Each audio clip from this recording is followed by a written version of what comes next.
Halo, selamat datang di podcast Jurnal Aska. Bersama saya Nicholas Ananda dan di sebelah saya ada Bapak Krisna. Silakan Pak, perkenalkan dirinya. Halo, selamat siang. Nama saya Krisna Anggara. Kebetulan sehari-hari bertugas sebagai Kepala Badan Narkotika Nasional Kabupaten Batang. Ya. Bapak, bagaimana kabarnya belakangan ini? Alhamdulillah, sehat. Sehat. Ya. Bapak akhir-akhir ini ada kesibukan apa di BNN? Rutinitas seperti biasa ya. Jadi kebetulan kan memang ini masih di awal tahun. Jadi ritme pekerjaan memang belum terlalu tinggi gitu.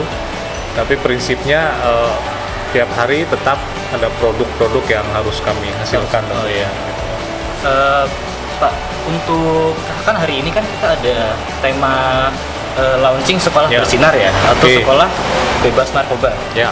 Nah, itu sekolah bersinar itu apa sih Pak sebenarnya? Oke, ini menarik ya. Iya. Jadi kalau kita bicara sekolah bersinar atau sekolah bersih dari narkoba, gitu ya. Ini sebenarnya salah satu program yang diinisiasi oleh Badan Narkotika Nasional Pusat, gitu ya. Nah, program ini karena melibatkan lingkungan pendidikan, BNN tentunya juga tidak berjalan sendirian, gitu. Jadi dalam hal penyusunan Jukplak dan Juknisnya, nah, program ini melibatkan juga dari Kementerian Pendidikan dan Kebudayaan serta Kementerian Agama, gitu ya. Karena memang kan kalau kita bicara lingkungan pendidikan, seperti madrasah, seperti itu juga berada di bawah koordinasi Kemenak, gitu ya. Hanya perlu kita gandeng. Nah, kalau misalkan ditanya apa sih sekolah bersinar itu? Nah, jadi intinya adalah lingkungan pendidikan yang menjalankan program P4GN secara masif, gitu ya. Nah, apa P4GN itu gitu? Jadi kalau kita mendengar istilah P4GN, pencegahan dan pemberantasan penyalahgunaan dan peredaran gelap narkoba, gitu. Itu adalah tugas dan fungsinya BNN, gitu. Oh, berarti BNN memang tugas-tugasnya seperti itu? Ya, jadi kalau kita bicara P4GN, di situ ada aspek pencegahan, ada aspek rehabilitasi, ada aspek penegakan hukum, dan pemberdayaan masyarakat, gitu. Nah, itu adalah intinya. Jadi lingkungan pendidikan yang melaksanakan kegiatan P4GN secara masif, gitu ya. Masif dalam arti bukan hanya dilakukan atau melibatkan guru semata, gitu. Tapi program ini juga melibatkan dari peserta didik, Keseluruhan semua. ya, kebetulan juga orang-orang di sekitarnya, gitu ya. Jadi kalau bicara orang di sekitarnya itu, di situ juga ada misalkan pihak keamanan sekolah, kemudian tokoh masyarakat di sekitar lingkungan sekolah, gitu ya. Bahkan misalkan pengelola kantin, gitu ya. Itu juga dilibatkan, gitu. Kemudian juga perwakilan dari komite orang tua, nah itu juga dilibatkan. Dan program ini karena memang lingkungannya di sekolah, ini lebih menekankan kepada aspek pencegahan, gitu ya. Jadi aspek pencegahan itu adalah bagaimana kita mencegah supaya lingkungan sekolah, khususnya para peserta didik, itu tidak sampai mencoba-coba yang namanya narkoba. Gitu. Kurang lebih seperti itu. Kan Bapak ini ketua ya? Sejak Kepala. Oh, kepala. Ya. Kepala BNN. Sejak kapan Bapak bekerja di BNN? Panjang ya ceritanya. Bisa 2 SKS ini. Oh, lumayan panjang. Saya masuk di BNN itu dari 2002. 2002. Nggak tahu kamu udah lahir atau belum? Belum saya. Tua gue berarti. Saya masuk di BNN itu 2002, kayak gitu. Nah, tentunya pada saat tahun 2002 BNN belum menjadi organisasi yang seperti ini. Masih seperti Gitu apa ya. Dulu BNN itu baru sebatas lembaga koordinasi. Ya, jadi sifatnya itu hanya melakukan koordinasi dengan kementerian lembaga terkait, belum punya kewenangan untuk operasional. Kewenangan operasional itu misalkan belum punya kewenangan untuk melakukan kegiatan penegakan hukum, gitu, menangkap bandar sindikat, nah, itu belum punya tuh. Belum punya dukungan anggaran, kayak gitu ya. Nah, akhirnya dengan seiringnya waktu, gitu ya, organisasi ini semakin besar, semakin berkembang, gitu kan. Kemudian diberikan kewenangan-kewenangan gitu, sehingga jadilah BNN seperti saat Sekarang ini. Kalau semisal di lingkungan masyarakat Batang ini, kasus-kasusnya itu apa aja yang sering Bapak temui? Oke, jadi kalau kita bicara tingkat kerentanan gitu ya, Batang ini hampir sama nih sebenarnya polanya nih. Batang dan sekitarnya itu berarti ada juga wilayah Kabupaten Pekalongan, Kota Pekalongan, dan Pemalang kayak gitu. Pertama kalau kita lihat secara geografi gitu ya, Batang ini kan identik dengan jalur Pantura nih. Oh iya betul. Gitu ya, selain juga wilayah selatan gitu ya. Nah, kalau kita bicara jalur Pantura, berarti di situ ada mobilitas yang cukup tinggi gitu kan, orang, barang, kendaraan kayak begitu. Nah, dan itu punya potensi sebenarnya kayak gitu. Kalau kita lihat bicara penyalahgunaan narkoba di Batang, dan ini hampir sama kecenderungannya di wilayah lain di Indonesia, yang paling banyak orang yang menjadi penyalahguna itu dari dua lingkungan sebenarnya gitu ya, pelajar dan pekerja gitu. Pelajar dan pekerja. Pelajar berarti teman-teman yang berada di lingkungan sekolah kayak gitu ya. Nah, untuk kalangan pekerja kayak gitu, jelas mereka punya kemampuan finansial. Oh iya. Gitu ya. Kemudian juga punya nah dengan kemampuan finansial itu mereka bisa tuh membeli narkoba gitu ya.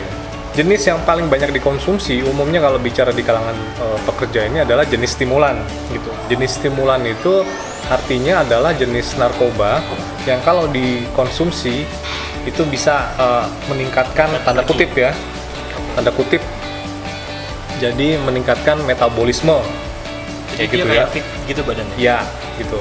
Dan umumnya mereka beralasan menggunakan itu untuk alasan pekerjaan gitu. Biasanya yang dikonsumsi adalah ganja atau sabu kayak gitu. Nah, itu kecenderungannya seperti itu. Kemudian kalau kita lihat untuk kalangan pelajar gitu, kecenderungan saat ini yang paling banyak dikonsumsi adalah obat-obatan apa gitu. Obat-obat yang masuk dalam daftar golongan G gitu ya. Obat-obat yang penggunaannya itu harus menggunakan resep dokter gitu, tetapi dikonsumsi tanpa resep dokter dan berlebihan kayak gitu. Nah, seperti alprazolam, eksimer kayak gitu. Nah, itu beberapa obat yang cenderung banyak ditemukan kasus penyalahgunaannya gitu. Kemudian ada juga misalkan salah satu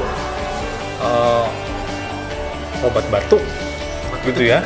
Salah satu jenis merek obat batuk dalam kemasan, dalam saset, yang juga itu seperti sudah menjadi kebiasaan dikonsumsi gitu oleh para kalangan pelajar ini. Nah, jadi kurang lebih gambarannya seperti itu gitu. Nah, kalau misalkan ditanya, ini yang agak ngeri sih sebenarnya gitu ya. Jadi beberapa dari informasi yang kami dapatkan, kemudian juga dari hasil penelitian yang dilakukan BNN, kalau kita bicara masalah penyalahgunaan narkoba atau obat-obatan di kalangan pelajar, ini lebih banyak disebabkan karena alasan coba-coba gitu. Penasaran ya, Pak? Rasa penasaran, rasa keingintahuan yang tinggi gitu. Oleh karenanya, nah ini selaras gitu ya. Makanya dengan program pencegahan yang dikedepankan dalam program sekolah bersih narkoba ini. Untuk penanggulangan dan cara menanggapinya bagaimana, Pak? Oke, jadi pertanyaannya menarik gitu ya. Sekarang bagaimana sih upaya kita untuk menanggulanginya gitu ya. Nah, jelas bahwa kondisi ini tentunya tidak bisa diselesaikan hanya oleh BNNK semata seperti itu ya.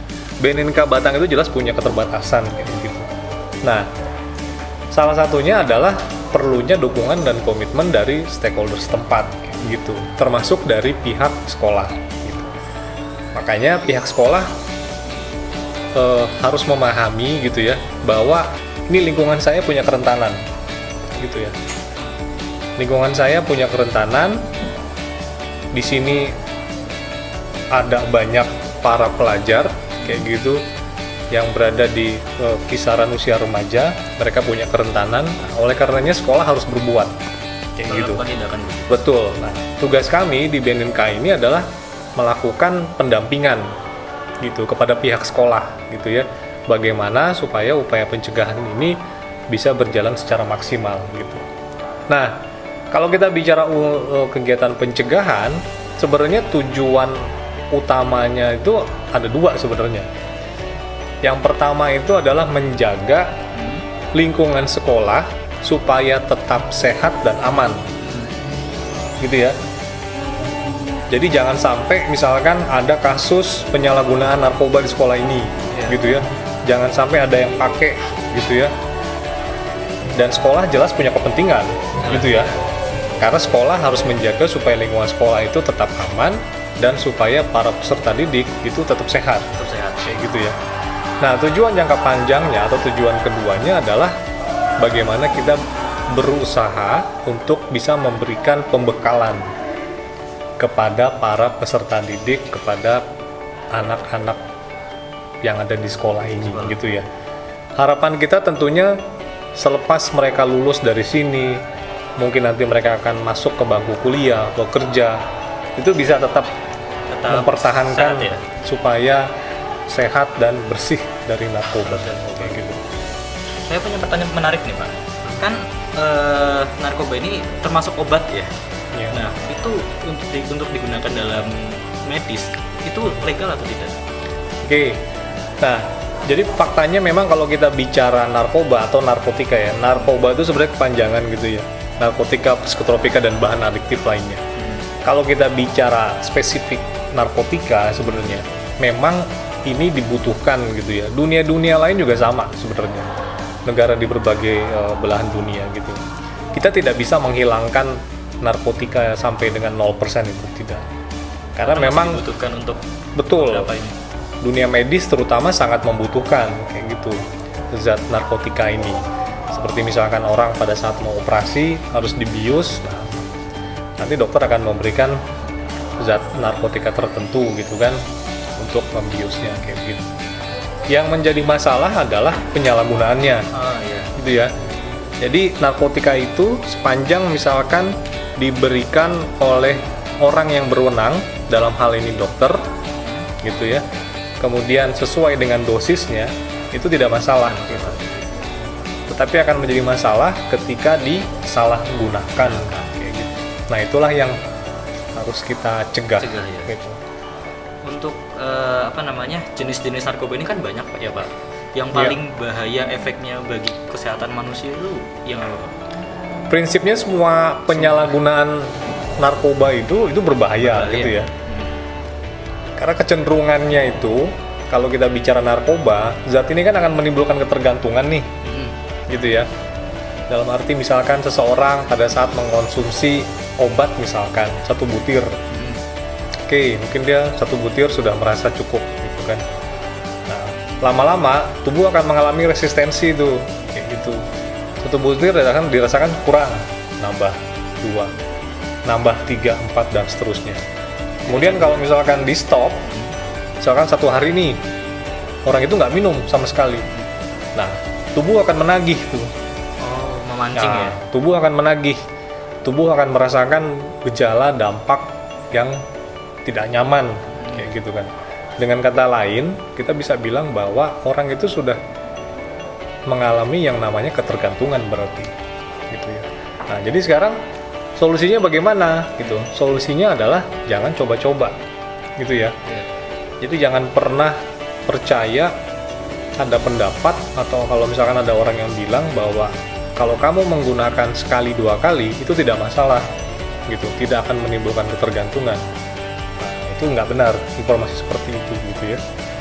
Jadi ada beberapa jenis narkotika tertentu yang penggunaannya sekali atau 2 kali itu sudah bisa menimbulkan efek ketergantungan yang tinggi gitu. Jadi kalau kita di dunia pencegahan, pesannya apa? Jangan pernah coba-coba. Ya. Ketika udah kecanduan dan dia perlu rehabilitasi, biasanya diperlukan berapa waktu lama untuk direhabilitasi? Oke, kalau kita bicara rehabilitasi, sebenarnya saya perlu sampaikan dulu bahwa pemerintah ini sudah memfasilitasi sebenarnya, gitu ya. Dari segi regulasi maupun dari tempat-tempat rehabilitasinya itu sendiri, gitu. Nah, makanya salah satu tugas kami di BNNK ini adalah melakukan rehabilitasi, gitu. Kalau misalkan ditanya rehabilitasi berapa lama, gitu ya. Nah, kita perlu lakukan assessment terlebih dahulu kepada si penyalahguna itu, gitu. Assessment itu dalam arti kita periksa dulu, gitu ya. Apakah memang betul dia ketergantungannya terhadap narkoba, gitu. Kemudian jenis apa yang dikonsumsi. Nah, kemudian tingkat ketergantungannya itu seberapa parah. Nah, setelah data dari assessment itu ada, nah, baru kita bisa tentukan rencana rehabilitasinya seperti apa, gitu ya. Karena rehabilitasi itu ada yang bisa dilakukan secara rawat jalan, ada yang rawat inap. Gitu. Untuk rawat inap, memang kita di Batang khususnya dan di Jawa Tengah secara umum ini masih punya keterbatasan, gitu ya, mengenai tempat rehabilitasi rawat inap, gitu. Nah, tapi untuk rawat jalan kita bisa lakukan di BNNK Batang, gitu. Kita bisa lakukan, dan proses ini rehabilitasi ini gratis, kayak gitu. Dan ini bisa dilakukan tanpa mengganggu aktivitas utama dari si orang itu. Jadi kalau misalkan katakanlah dia seorang pelajar gitu ya. Nah, misalkan setelah mendapatkan persetujuan dari orang tuanya dan dari pihak sekolah, katakanlah setelah selesai jam pelajaran, nah si siswa ini bisa datang ke BNNK Batang untuk menjalani rehabilitasi rawat jalan. Kurang lebih waktunya selama 1 jam. 1 jam. Gitu ya. Nah, modelnya adalah konseling. Pertanyaan gitu. Modelnya adalah konseling. Jadi ada konselor di kami yang nanti akan membimbing, memberikan motivasi, memberikan informasi, masukan, seperti itu. Nah, itu dilakukan kurang lebih 6-8 kali. Kalau untuk rawat inap biasanya sampai berbulan-bulan atau gimana? Kalau rawat inap, kalau kita bicara program yang sekarang ini, sebenarnya ini lebih dipadatkan gitu ya. Dulu rawat inap itu bisa dilakukan hingga 12 bulan gitu. Nah, program yang sekarang di BNN itu bisa dilakukan 3-6 bulan gitu untuk rawat inap. Dan program ini pun juga gratis, kayak gitu ya. Karena memang didukung oleh anggaran dari pemerintah gitu. Untuk saat ini BNN punya 6 tempat rehabilitasi yang tersebar di berbagai wilayah di Indonesia gitu. Untuk yang terdekat dan yang terbesar kapasitasnya itu ada di Lido Bogor. Iya. Gitu. Wah, sudah lumayan lama ya Pak kita berbicara di sini. Saya minta ini Pak, sebuah motivasi dan juga pesan untuk para pelajar di luar sana terhadap penyalahgunaan narkoba dan lain-lain. Oke. Jadi untuk rekan-rekan pelajar khususnya di SMA 2 Batang gitu ya. Terima kasih atas kerjasama yang telah dilakukan selama ini dengan BNNK Batang.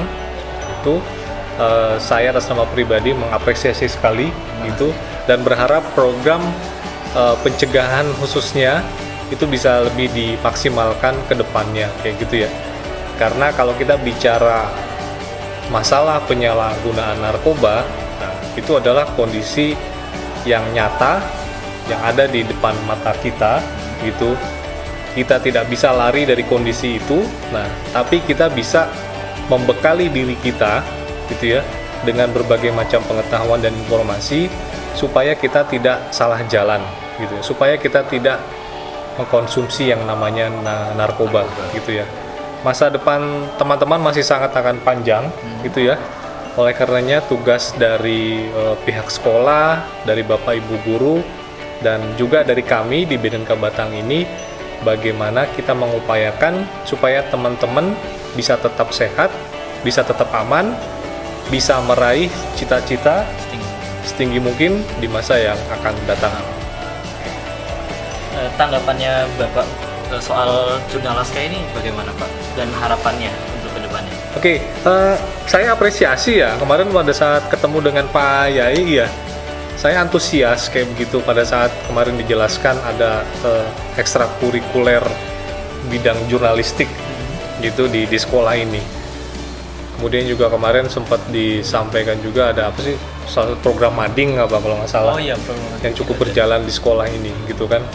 Dan ada 2 siswa juga dari sekolah ini yang tahun kemarin itu kita libatkan dalam program Pekan Sebaya kayak begitu kan. Nah jadi khusus untuk kegiatan jurnalistik itu menurut saya banyak hal-hal yang bisa disinergikan kayak gitu ya. Kalau kemarin itu saya sempat sampaikan ke Pak Yai gitu kan, kalau kita bicara jurnalistik ini kan tidak jauh-jauh gitu kan dari bagaimana kita menyampaikan informasi kepada masyarakat dalam bentuk visual, kemudian juga audio maupun tulisan kayak gitu. Dan tema narkoba itu termasuk tema yang sangat bisa diangkat menurut saya kayak begitu, sangat bisa diangkat untuk tema penulisan di bidang jurnalistik misalkan kayak gitu ya, atau misalkan pada saat kita membuat konten kayak begitu. Karena informasi soal narkoba ini bisa masuk ke berbagai segmen gitu ya, mau itu anak usia dini maupun kalangan dewasa, bahkan orang tua apalagi gitu ya. Tinggal kita nanti sesuaikan saja gitu kan, tema untuk segmen misalkan pelajar ini harusnya seperti apa gitu, tema untuk orang tua itu seperti apa. Jadi kedepannya saya berharap mudah-mudahan nanti untuk ekstrakurikuler jurnal naskah ini ya kayak gitu, ini nanti bisa bersinergi dengan kami di Bhinneka Batang gitu ya, untuk kita diskusikan tema-tema apa yang menarik untuk diangkat dan diinformasikan kepada audiens. Terima kasih Pak untuk informasi-informasinya. Ya, sama-sama. Dan mungkin sudah harus saya tutup ya hari ini. Baik, oke. Teman-teman jangan lupa untuk like, subscribe dan share ke teman-teman kalian dan tetap semangat. Dah.